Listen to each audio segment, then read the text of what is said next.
आज आपका एक टॉपिक है खूब सुंदर बाबू, सब लोग देखो। आपसे प्रश्न कई बार पूछा जाता है कि नेपोलियन कौन था। सब लोग बताओ, नेपोलियन कौन था? नेपोलियन कौन था?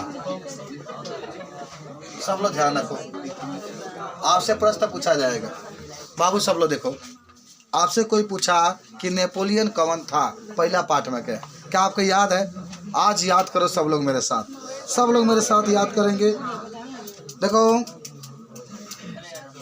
नेपोलियन एक महान सम्राट था, पहले ही जानो बाबू। सब लोग सुनो, सब लोग सुनो, आज नेपोलियन के बारे में याद करके जाओ, आज गिफ्ट में लेकर जाओ इसको कि नेपोलियन एक महान सम्राट था। नेपोलियन कौन था? महान सम्राट था। और देखो, उसने अपने व्यक्तित्व माने अपने क्वालिटी और अपने कार्यों के आधार पर पूरे यूरोप को प्रभावित किया। माने जो जो कार्य किया, इतना अच्छा कार्य करता था, इससे पूरा यूरोप के जितने भी देश थे सब प्रभावित होने लगे थे। प्रभावित का मतलब होता है, सब लोग कहते थे कि नेपोलियन के जैसा कोई विचारवान और महान व्यक्ति नहीं हो सकता। तो नेपोलियन कौन था? एक महान सम्राट था जिसने अपने कार्यों के दम पर पूरे यूरोप के जितने भी देश थे सबको उसने क्या किया? प्रभावित किया। अब देखो, एक और बात बता देते हैं, उसके अंदर इतनी योग्यता थी, सब लोग समझो। आके सिर ऊपर करो बाबू, आके सिर ऊपर करो, मेरे को देखो बस। उसके अंदर इतनी योग्यता थी कि वह 24 वर्ष के उम्र में, सुन लो, नेपोलियन की बात हो रही है, उसके अंदर इतनी क्वालिटी थी कि वह 24 वर्ष के उम्र में सेनापति बन गया। क्या बन गया? जरा सोचिए, 24 साल की उम्र में एक छोटा सा बालक कैसे सेनापति बन सकता है?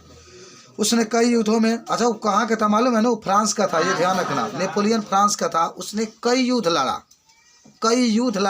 पूरे युद्ध में फ्रांस की तरफ से वो सेना था। आपको याद होगा कि कई युद्ध लड़ा और हर एक युद्ध में फ्रांस को उसने क्या कराई? विजय कराई। और इसके कारण उसकी लोकप्रियता बढ़ गई। उससे कहा, उसकी लोकप्रियता क्या हो गई? बढ़ गई। फिर भी उसने अपने ज़िंदगी में पीछे मुड़ करके नहीं देखा और फ्रांस का शासक भी बन गया। अच्छा देखो, आप लोग मेहनत करते हैं, तो आपको लोग प्रशंसा करते हैं, मेरी बहुत प्रशंसा होती है, लेकिन मैं प्रशंसा के पीछे नहीं जाता हूँ। क्योंकि प्रशंसा होगा जब आपके लोग, आप पढ़े होंगे, मित्रता में पढ़ाया भी गया होगा कि जब लोग आपकी प्रशंसा करते हैं तो आपको लगता है कि हमारे जैसा कोई नहीं है, और फिर आप अपने जो मेहनत होता है उसको कम करना शुरू कर देते हैं। वही बात इसमें भी हुआ, यही बात इसमें भी हुआ। जब वह लोकप्रियता बढ़ गई, लोग उसकी बहुत प्रशंसा किए, पूरे यूरोप के लोग उसकी लोकप्रियता को देखे, प्रशंसा की, लेकिन फिर भी पीछे नहीं हटा। लगातार फ्रांस को जिताने के लिए अन्य देशों से युद्ध करता रहा और अंत में फ्रांस का क्या बन गया? शासक बन गया। बताओ, सब लोग की याद हुआ कि नहीं हुआ? अपना मन से लिख लेंगे कि नहीं लिख लेंगे? आपको इस तरीके से लिखना है कि नेपोलियन एक महान सम्राट था। बात समझ रहे हैं? थोड़ा सा लिख भी लीजिए, याद रहेगा, एक बार नोट कर लेंगे तो लिख लो, जल्दी से लिखो। नेपोलियन एक फ्रांस का महान सम्राट था। तुम्हें लिख लो, लिख लो।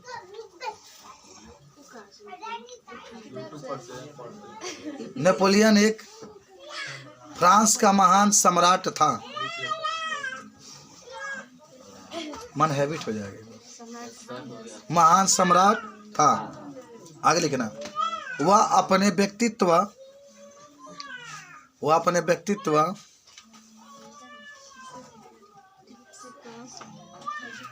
और अपने कार्यों के आधार पर,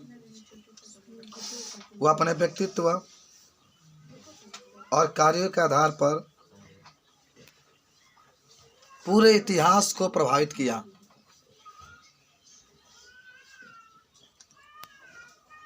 पूरे यूरोप, तो लिख लेते, यूरोप के इतिहास को प्रभावित किया। वही में यू लिख दो, बस हो जाएगा। पूरे यूरोप के इतिहास को प्रभावित किया।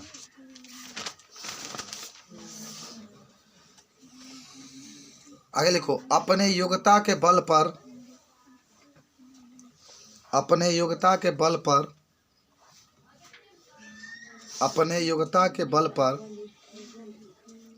24 वर्ष के आयु में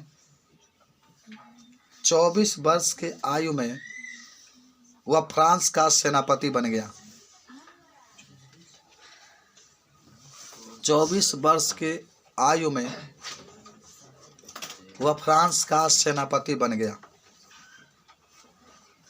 वह फ्रांस का सेनापति बन गया। आगे लिखो, उसने फ्रांस को कई युद्धों में जीत दिलाई। उसने फ्रांस को कई युद्धों में जीत दिलाई। लिख ले, राज कितना बा बैठे गए, गतर मस्ती कर रही है। उसने फ्रांस को कई युद्धों में जीत दिलाई, जिससे पूरे यूरोप में उसकी लोकप्रियता बढ़ गई। फ्रांस को जीत दिलाई, जिससे पूरे यूरोप में उसकी लोकप्रियता बढ़ गई। जिससे पूरे यूरोप में उसकी लोकप्रियता बढ़ गई। जिससे पूरे यूरोप में उसकी लोकप्रियता बढ़ गई। और अगले लिखना, और पुनः उसे फ्रांस का शासक बना दिया गया।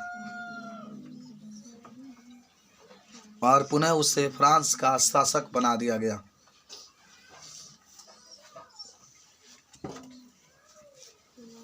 फ्रांस का शासक बना दिया गया। चलो सब लोग बता देंगे नेपोलियन के बारे में। ये बोर्ड में आने वाला है क्वेश्चन, तैयारी आपका अच्छा होना चाहिए।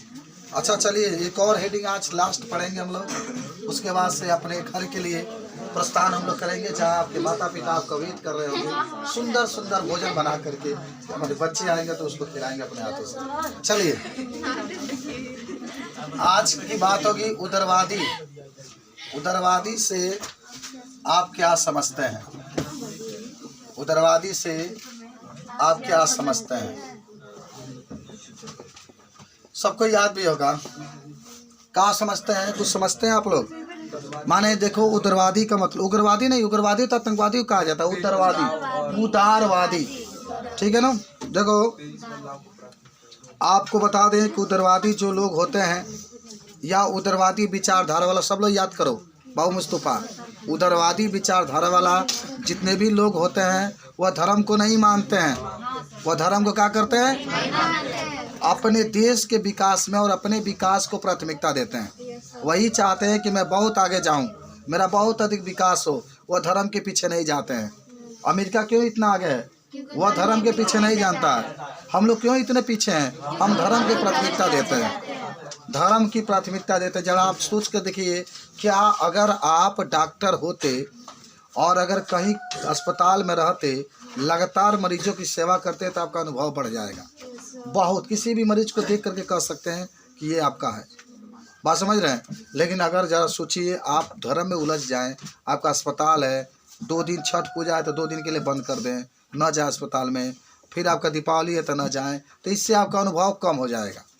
इससे एक अनुभव कम हो जाएगा। जैसे आपकी एजुकेशन है, एक दिन आप आए एक दिन ना आए, तो इससे आपका अनुभव कम हो जाता है।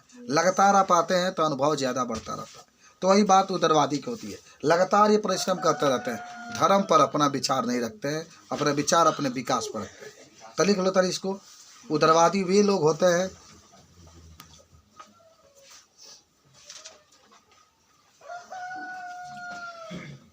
उदारवादी वे लोग होते हैं जो तेज बदलाव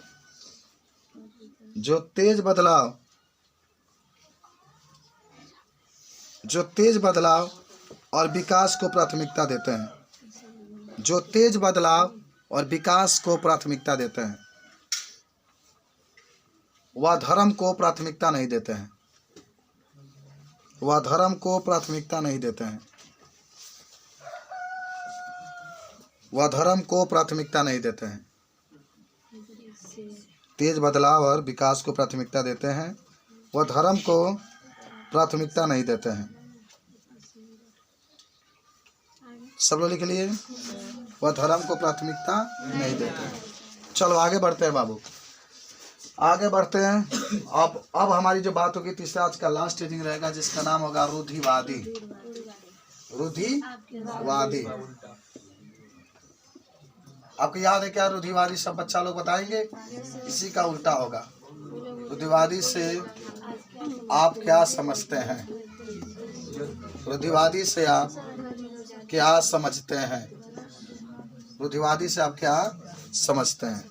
क्या इसके बारे में आपको बताना है बाबू? सब लोग याद करो, सब लोग याद करो। क्या आप इसके बारे में बताएंगे? देखो, इसका उल्टा कहोगे। रूढ़िवादी वही लोग होते हैं जो धर्म को प्राथमिकता देते हैं, तेज बदलाव और विकास की प्राथमिकता नहीं देते हैं।